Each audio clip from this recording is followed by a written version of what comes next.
자, 그럼 지금부터 우리가 두 대의 컴퓨터가 있는 상황에서 이 두 대의 컴퓨터가 서로 웹페이지를 주고받는 방법을 살펴보겠습니다.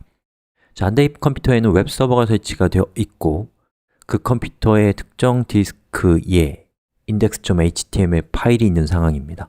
그리고 우리는 웹브라우저를 통해서 저 웹서버에 접속해서 index.html 파일을 전송받아서 그것을 화면에 표시하고 싶은 상태예요.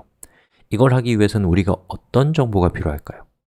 비유적으로 보자면 여러분이 친구에게 전화를 할 때는 친구의 전화번호가 필요하죠.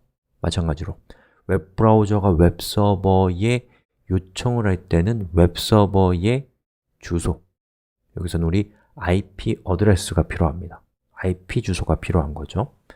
자, 우리가 어떤 방법을 통해서 IP 주소를 얻어냈다면 웹브라우저의 주소창에다가 저렇게 적어주는 걸 통해서 저 IP에 해당되는 웹서버에게 index.html을 요청할 수 있게 되는 겁니다. 자, 우리가 이것을 하기 위해서는 우리에게 두 가지가 필요해요. 첫 번째, 컴퓨터가 두 대가 있어야 됩니다. 아마도 여러분은 컴퓨터 한 대를 가지고 지금 실습을 하고 계실 거란 말이죠. 근데 사실은 여러분은 컴퓨터를 한 대 더 갖고 있을 가능성이 있어요. 뭐냐면 스마트폰. 스마트폰은 전화의 탈을 쓴 컴퓨터입니다.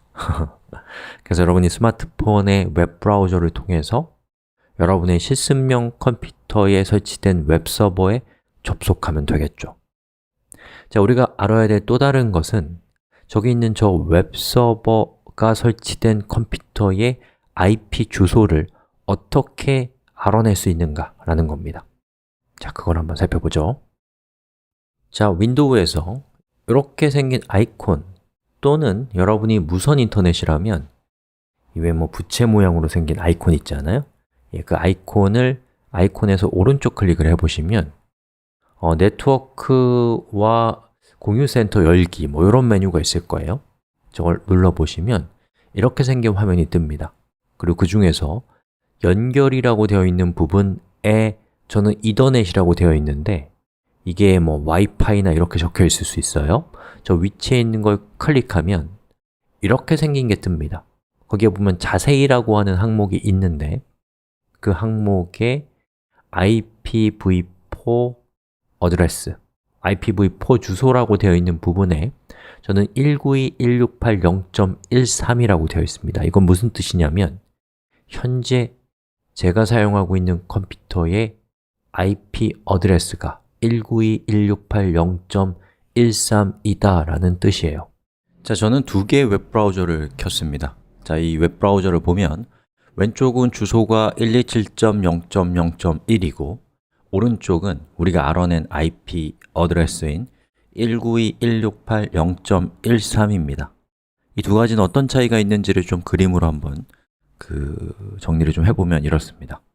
자, 여기 보시는 것처럼 저 웹서버가 설치되어 있는 컴퓨터가 192.168.0.13이라고 한다면 우리는 웹브라우저를 통해서 저 IP로 접속이 가능합니다. 자, 그런데 방금 보셨던 127.0.0.1이라고 하는 것은 모든 컴퓨터가 자기 자신을 127.0.0.1로 하기로 전 세계적으로 약속되어 있습니다.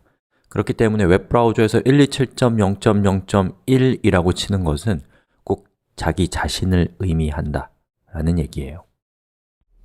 자, 그러면 두 대의 컴퓨터를 서로 연결시켜 보겠습니다. 이제 이걸 하기 전에 여러분이 하셔야 될 것은 만약에 여러분의 컴퓨터 한 대와 또 한 대의 컴퓨터가 각각 무선 인터넷으로 연결되어 있다면 두 개가 같은 네트워크에 접속되어 있어야 됩니다.